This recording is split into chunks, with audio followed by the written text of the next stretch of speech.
So good afternoon, everybody. I think most of you already know me, especially your regulars, but I'm Liam Mullins from the Seven Stars. And on behalf of Media for All, I'd like to welcome you all to this week's instalment of Media Matters.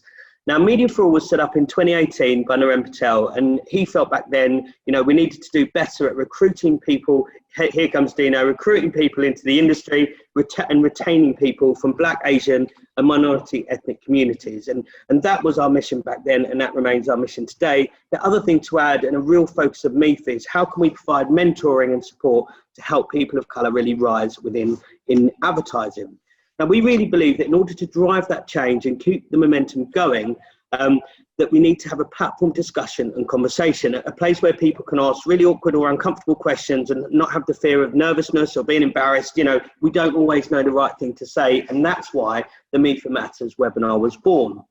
We also believe that change is responsibility of everybody in the industry, no matter what colour, no matter where you come from. It's all of us. We need to come together to make that difference. And last week we talked about the real disproportionate amount of burden that was inadvertently placed on Black people in the immediate aftermath of George Floyd's murder. So we know that people were lent on by their organisations, asking for advice, rubber stamping initiatives, and talking about their lived experience. And all of that was on top of kind of the difficult time and issues that people were already facing around mental well-being. So what we really wanted to talk about this week was some of the brilliant initiatives and positive strides that we know people are making as an industry. And, what's really important to us at Media for All and, across the industry is that these initiatives that we launch and we land, that they have a meaningful impact, and it's not just a vanity signature or something that's about optics. So we know there are over 500 signatories. So again, what we want to make sure we do is turn that really public display of support into action and lasting impact. So we're going to get into that a little bit today.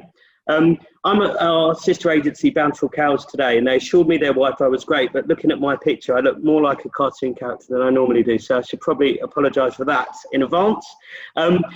We always make the comment around safeguarding. I just wanted to reiterate, it's a really safe space. We encourage you to, post anonymously if you want to, but, as always, if you are triggered, or if you need any kind of emotional support following our panel today, the brilliant guys at NABS have an advice line. So I posted the details about that in the chat, and if anyone needs anything else on that, just let us know. That's almost enough from me. I think just need to introduce some of our fantastic panel today, which is going to be a brilliant conversation. So firstly, hi Kate, thank you for joining us today. So Kate is the brilliant and wonderful CEO of MediaCom UK.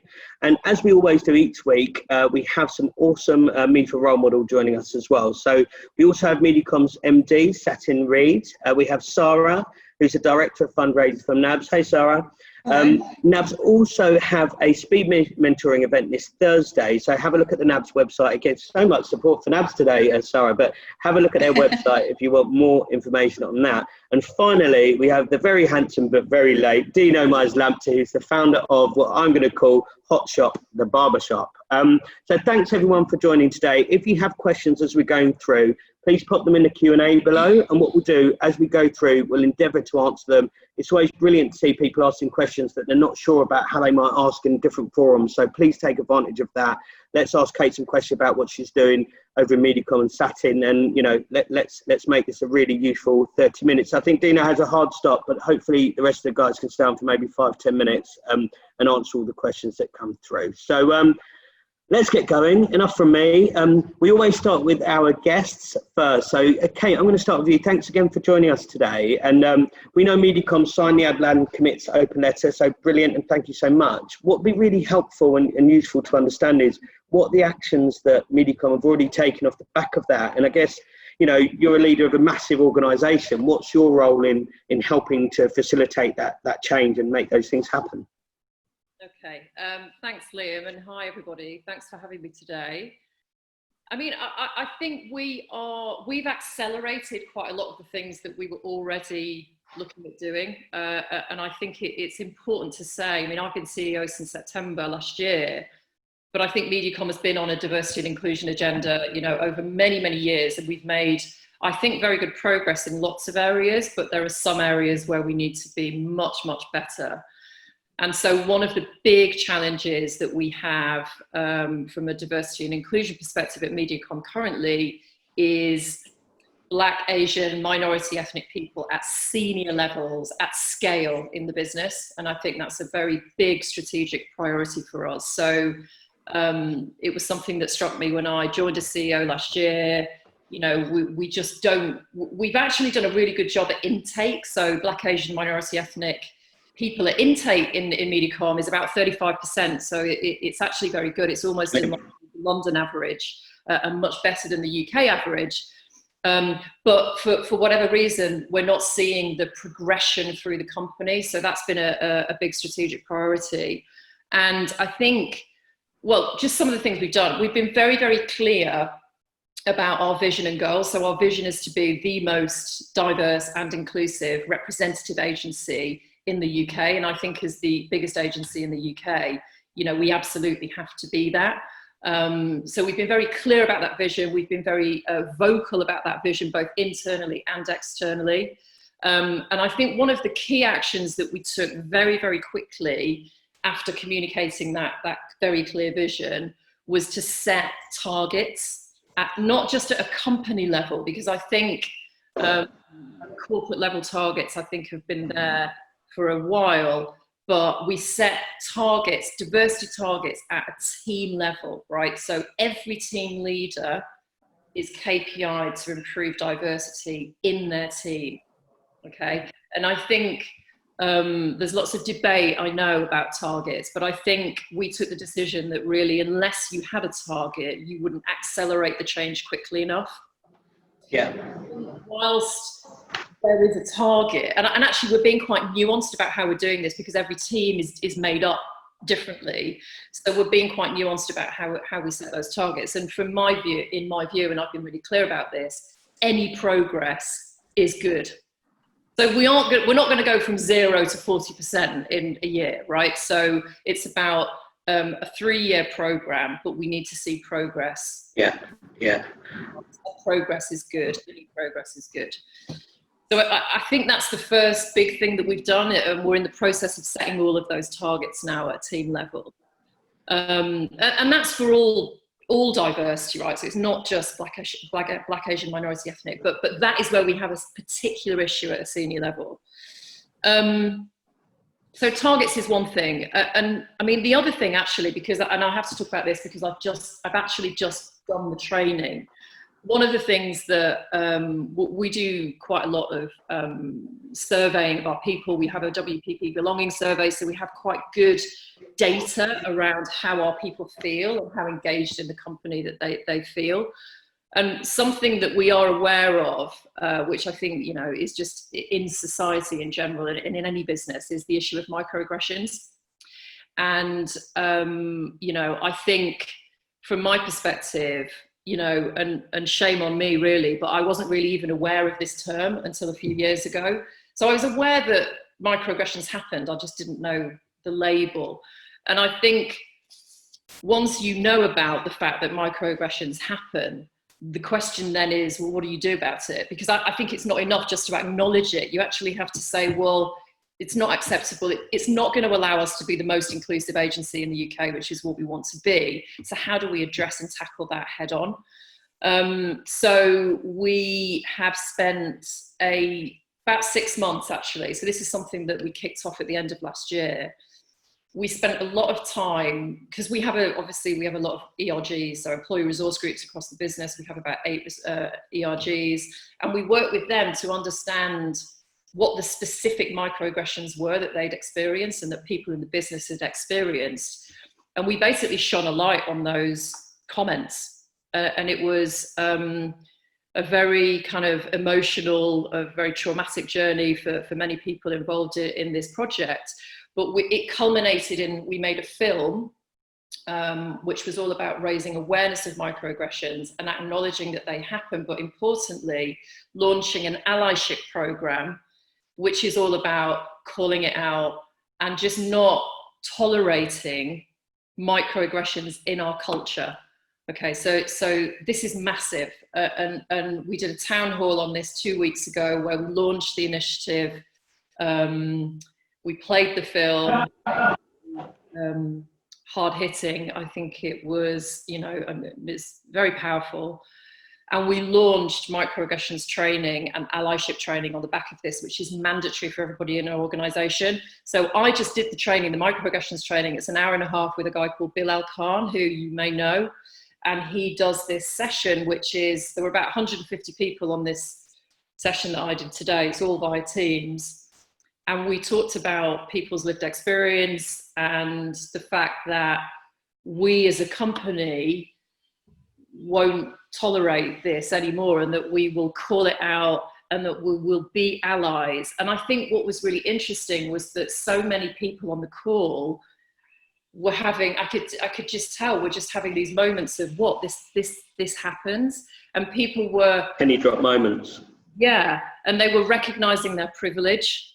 Yeah, they were recognizing that so Bilal does this amazing thing where he says, have you ever not had to be, I don't know, followed around a store by a security guard? You know, do you feel safe walking down your street at night, etc., etc. And I think it makes people realize their privilege and recognize their privilege, which is an important first step. So anyway, sorry, I will stop talking in a minute, but we are doing a lot of things at MediaCom. We've set a vision, we have set targets, we are addressing microaggressions head on, and we are launching an allyship program where there is mandatory, this isn't unconscious bias training. This is training that, you know, forces you to recognize microaggressions and to call them out and be an ally to people across our business. We're doing lots of other things as well, but I think probably that might be enough for me for the time being. You know, Kate, that's really, really interesting, and I totally agree with you. As you know, as the biggest agency in the UK and, you know, beyond, I think the fact that you guys have really picked up the beacon and leading the way is fantastic to see. And I think there's a lot of agencies, whether it's in media or PR or creative, can learn a lot from what you've said. And I'm sure there'll be some questions we go through. I think the other thing, just to very quickly pick up on, and Satin, I'm going to come to you in a second, is that I think you're right. I think if everyone put their hands up and said, you know, we're a 220 person business, it should be easier for us, but are we there? We're definitely not. And if that fear stops us from making positive movement, I think we'll never get there. Whereas I think if people go, this is where we are now, here is how we're going to get there, here's the roadmap, I think that's exactly how we start to create some traction. And Satin, on that, I guess your role as the MD, I guess, you know, taking Kate's direction and vision, your job is, well, I don't know, certainly for me, kind of rolling our sleeves up and making it happen. I guess, how do you make sure that you're keeping that traction going in the agency, kind of on a day-to-day, month-to-month basis? Yeah, I mean, I think it's worth recognising the things that Kate's talked about and the things that we've put into place are systemic change. We're changing the way that the organisation functions, because you can't really rely on momentum and hope that a few people stay keen and want to carry on doing things, right? Because that will take you so far, and then obviously the interest drops off. So there's something important about changing the way that you function so that those things can't change and you can't roll back. And Kate's mentioned some of those in terms of our recruitment process, for example. Something we're changing is our promotions process to make sure that, you know, they're not to a large degree, but that there are definitely no taps on the shoulders for when it comes to promotion, that everybody can make sure they can apply for a job, just, you know, critical. So those fundamental things in the way that you structure the organisation, I think is really important. ERGs, making sure that they have a strong voice, empowering them continuously. And I think that's the sort of foundation on which you have to build any kind of initiatives, so that you know that they can't fall back. So systemic change is really important. Leadership is really important. So it was fascinating when I did the NABS mentoring a couple of weeks ago. There were so many people that were sort of saying, I just don't think my leadership take this seriously. What do I do? You know, and if you're in that situation, honestly, it's really tough, because you can make change from whatever part of the organisation you're in. But if your leadership are not committed to it, then ultimately some of the most fundamental things that need to happen won't happen quickly. So, you know, making sure that leadership is invested is an obvious thing to say, but it's really important. I think also investing in a person who is able to dedicate, you know, make it their life's work to drive the, you know, we are focused on clients and making stuff happen, but you need someone who is fundamentally there to make sure this stuff goes. Somebody who's paid for, they're not doing it for free in their spare time, you know, it's someone that's paid for. And I was looking at some Harvard Business Review research which said that something like in organisations that have a D&I person, there's something like a 7 to 18% increase in representation at those senior management levels. So, you know, there's proof that by having that focus, that it actually will drive change. So I think systemic change is really important. Having things in place to make sure you don't, you know, return to old ways is important. Something else in Harvard Business Review that I really like was this idea of social accountability. So what we've done at MediaCom is we've made it everyone's issue, right? So the allyship program will affect everybody. So we are making them aware of what their responsibility is and have understanding of the issue. The targets are everyone's challenge and they will be public and we will talk about that. And I think once you see that you have to take responsibility and you see other people taking responsibility, that keeps that change going. You realise that you have to be part of that, the progress of that. So, you know, social accountability, I love that term. I think it's really important in this area because it isn't just about leadership. Yeah. And then the final thing I'd say is we have this in our vision, as Kate's already talked about, and it is fundamental to our proposition to clients. You know, diversity in our organisation, but also diversity and inclusion, the way that we build our media campaigns is really critical. So our teams and our people are having to deliver this on a day-to-day basis. They understand the value of it and they're making sure our clients understand the value of it as well. So every plan, every brief that we respond to now has to have a component that, you know, addresses the issue of diversity and what that media plan is doing out there. So if you're building into your product, then obviously that then creates change on an ongoing basis as well. You can't forget about it because it's fundamentally part of what you do in your day-to-day work. Thanks, Satin. And I know that when we talked about setting up this webinar as MIFA, we talked very much about, is this about people of colour who are having issues and want advice and want help, or is this about affecting change on a complete wholesale change? And I totally agree with you. It's everyone's responsibility. So holding everyone to account is super important. And that, for me, that idea of social accountability and, you know, that calling it out and making it permissible, or almost making it embarrassing if you don't, I think that is where you start to move it forward. And I also love the idea of something we've started as well, is that how do we make sure that if you've got a bunch of, no offence meant, a bunch of white middle class people creating media plans for clients, you're never going to break the cycle. You need to think differently about how you create and work and what that looks like. And again, that goes through into PR and everything else too. So love that. Just going on and moving on to Sara, and I guess, you know, unfortunately, NABS are probably quite busy at the moment. There are lots of people across lots of industries, but certainly in advertising where people have been put on furlough, people are dealing with COVID-19 issues, there are redundancies, it is difficult out there. And I guess what we're seeing certainly in the stats that, you know, people from Black, Asian, ethnic, you know, minority communities are being affected disproportionately to other people. So I guess a big question, Sara, so apologies, but, you know, what is it that NABS are doing? How are you coping with probably a bit of an influx of people, and what advice are you giving to people who are finding it tough at the moment? Sure. So I will definitely start by saying you're absolutely right, Liam. At the moment, it's a super busy time for NABS, understandably, given what's going on in the industry at the moment. I mean, we're up 52% increase on the advice line in terms of calls during lockdown. Year to date, that's a 25% increase. And where we normally see it, you know, significantly around emotional support, at this time, in this period, it's around redundancy, it's around furlough, it's around financial assistance. So yes, there is a lot going on, and obviously in parallel, what we're discussing here today has an impact and has a part to play in the themes that come through. So I think what I'd start by saying essentially is, firstly, thank you to everyone. There'll be lots of people on this call that support NABS. There's so much love for NABS out there, and I've only been here 4 weeks, but thank you, and it's fantastic, and we will all get through this, and we're here to support everyone. We have an advice line, and I know that a lot of people know that, and I'd say that what I'd like to pick out about the advice line is it's there for everyone. So in particular, about what we're talking about today, obviously there are people that are directly affected. We're here for you. there are perpetrators, there are people that are doing this, and maybe they don't always know what they're doing or how bad it is. And, you know, we're there to give them advice and support too. And then we've got, you know, there's the bystander effect. We've got managers, we've got HR. This is a really big issue, and there are lots of people involved. So the advice line's there for everyone in terms of their well-being, any, you know, issues they're facing. In this situation, what we can provide support for is discrimination law, you know, so people are trying to work out if they've even been discriminated against sometimes, you know, it's not always clear, is it? What your rights are, how to deal with trauma and well-being.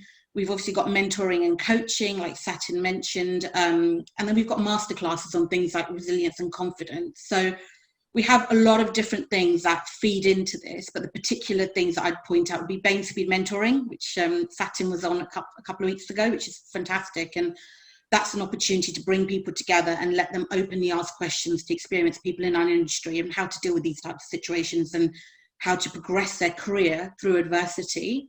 We've got masterclasses, as I mentioned. You know, I'd even say internally at NABS, we've done things like fearless future training. And that's important because obviously we're representing the industry as a business too. So those are the key things that we're doing at the moment. What I would say is that it's a huge topic and it's really important for us to make lasting change. And part of that is we're a small organisation of like 30 plus. So we're working very closely with MIFA. You know, allyship is very important to us. It's not just MIFA, you know, MIFA, Creative Equals and other organisations out there that will essentially help us lean in and work together to make long, sustainable change, because that's what we need here.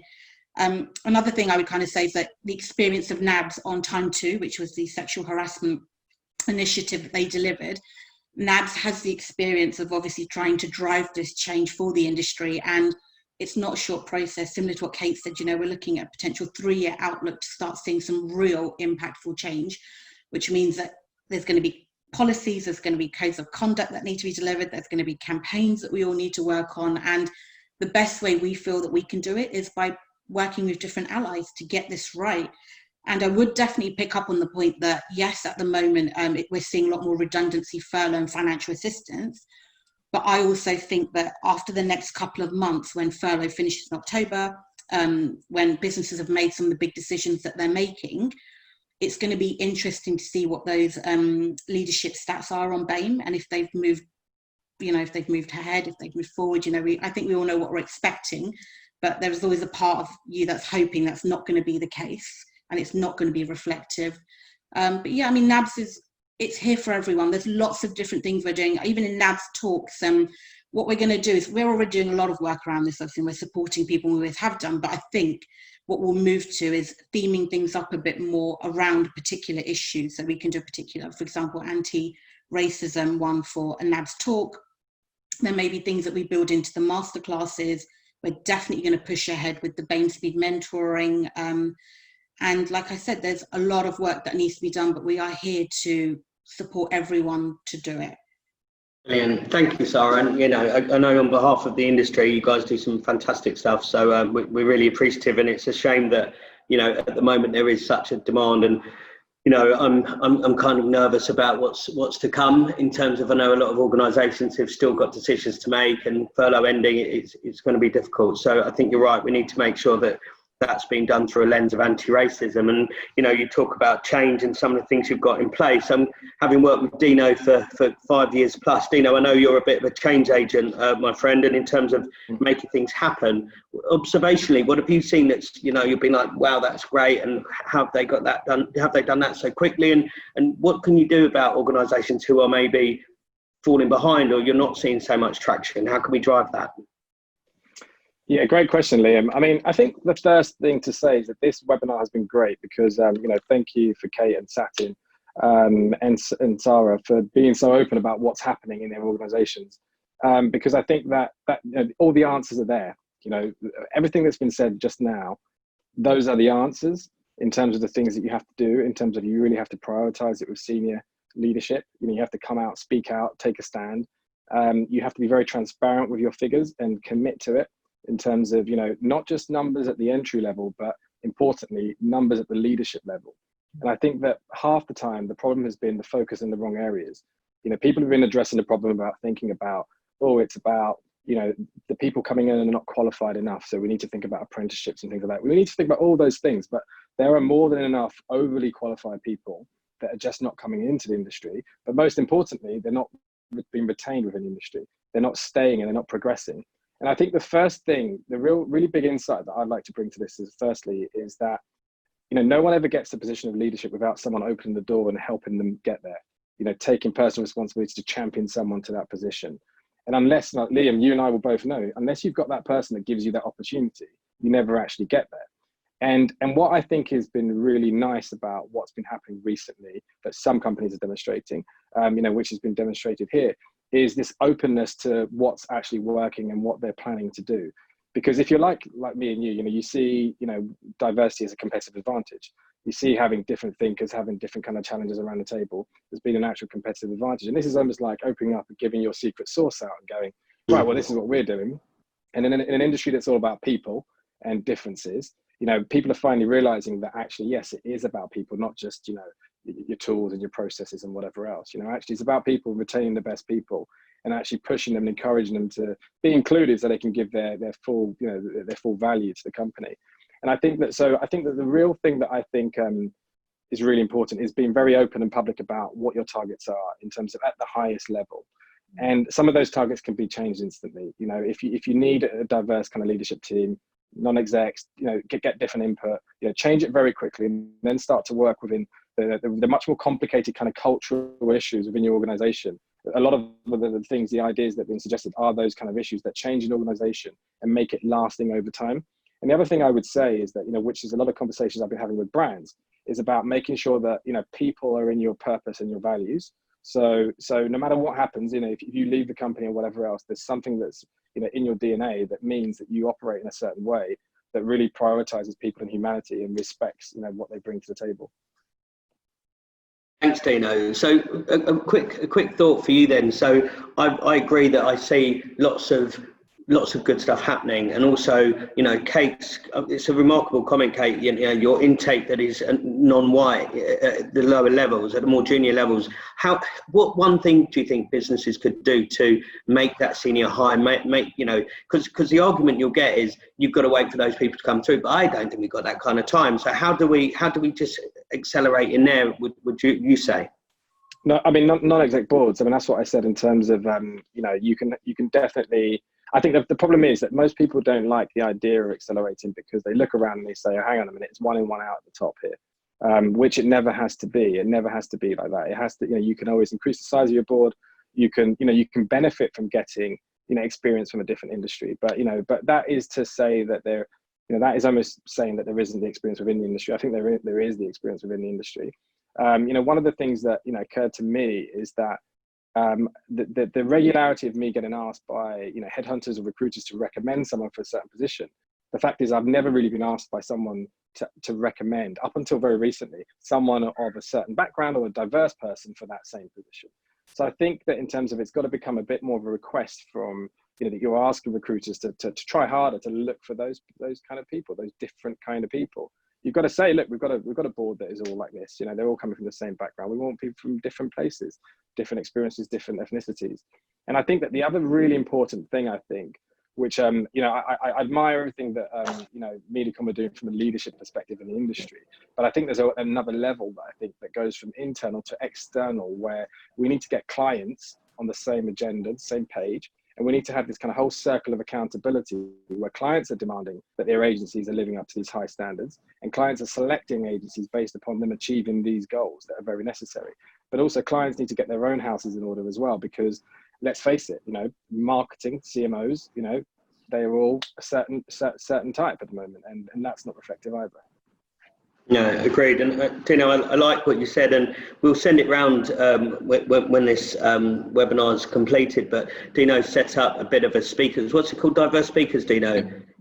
Mm-hmm. Yeah, that's right. Diversespeakers.uk. Yeah.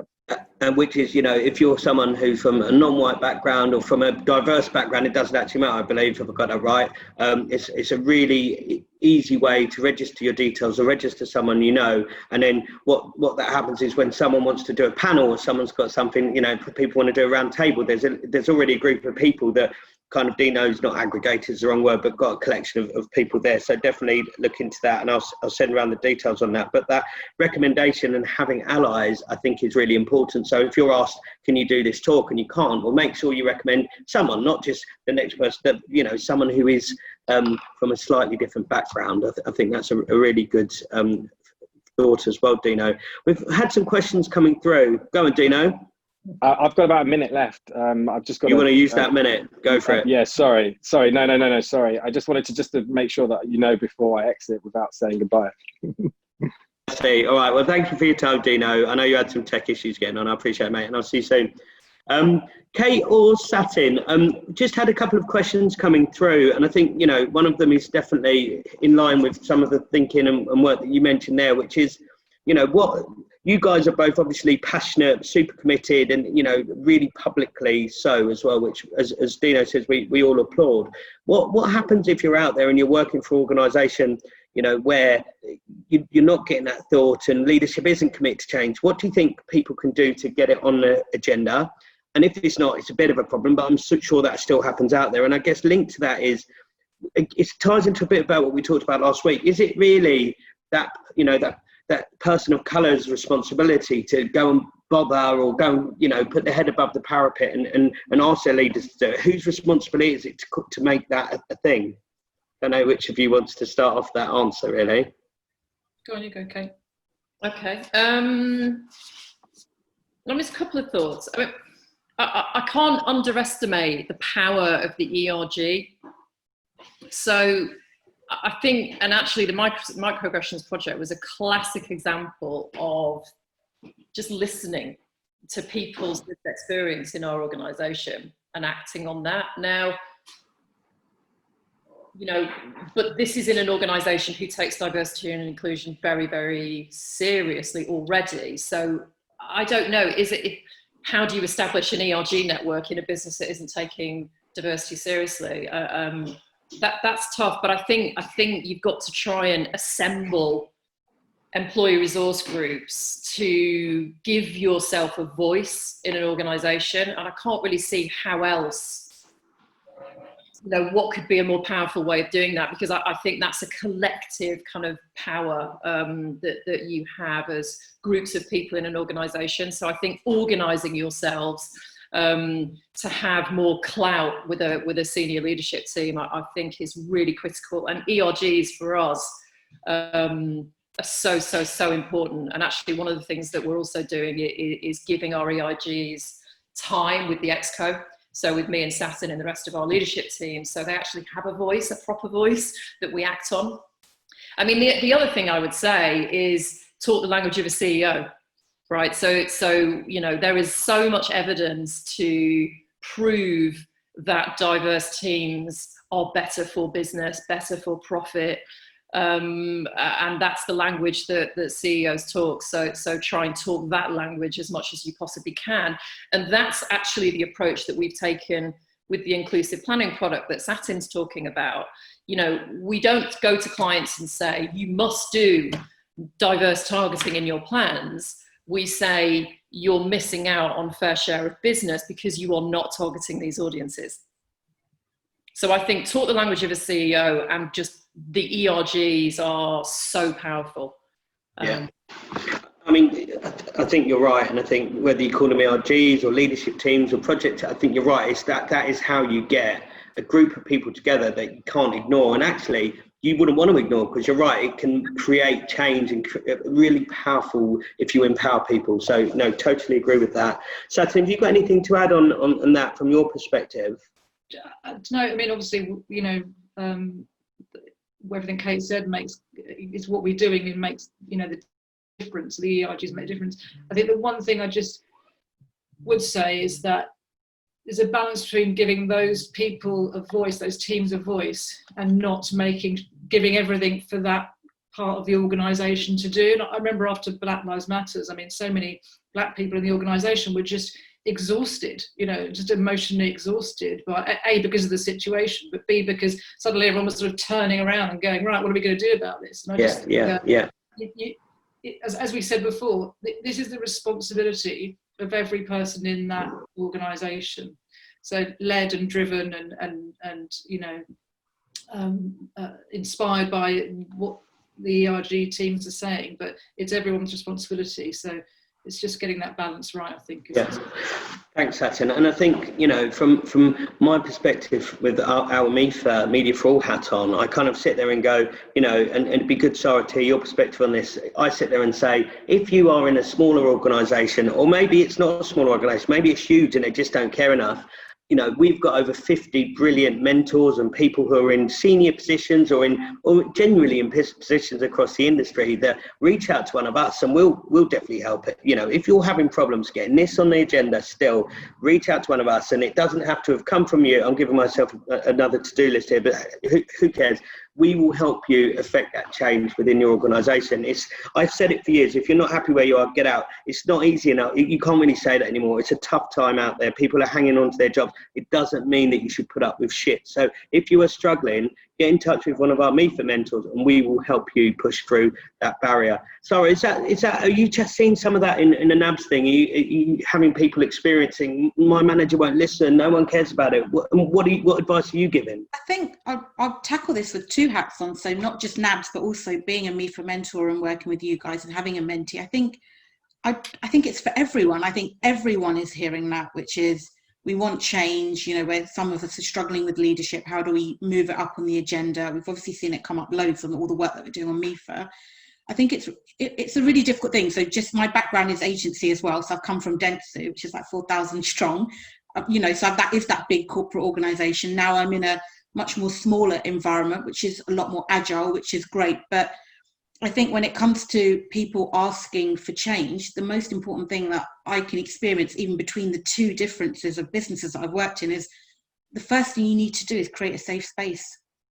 People need a safe, confidential, trusted place where they feel that they can actually talk about these things. And yes, NABS, you know, our advice line is exactly that.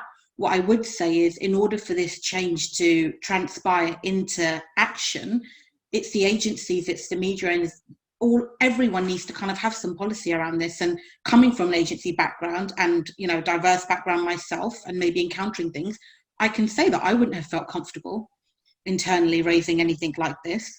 However, and this is now at a time where the spotlight is on all of these issues.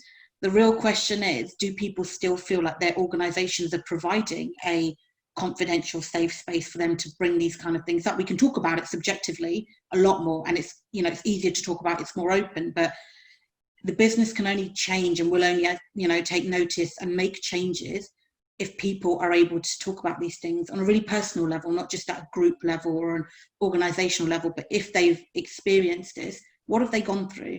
How have they dealt with it? You know, can they raise it? If they can't raise it to their manager, are HR teams equipped to be able to support this? And again, yes, you know, we can do that at NABS, but I'd say collectively as an industry, and it's definitely more of my MIFA hat on, there definitely has to be a trusted space for people to bring these things up. And I get that that's really hard. Been a, you know, leader in a big organization, and I've had maybe a few people come to me in my 14 years, but I know that a lot more people have experienced this because they talk about it when socially, when everyone's out, it comes up. But in the organization, in terms of raising it professionally through a process, I still don't know if it's that easy or open for people to do that. Yeah, and it all starts from that, right? Number 5 on the letter is a safe space to start talking. Yeah, no, totally agree. And we've had a kind of half question, half comment come in anonymously, if I can say the word, about, you know, how are we going to continue to hold everyone who signed that letter to account? And I know that Kate and Satin have talked about, you know, setting the targets, reporting the targets, and it's something we've talked about as Media for All about, you know, is there a, you know, packaging, you know, the food standards thing where you go, actually, for retain, this is what businesses have done to retain their talent, this is the retention level. For rise, this is a percentage of people not from white backgrounds who have moved forward, and from a recruit, this is.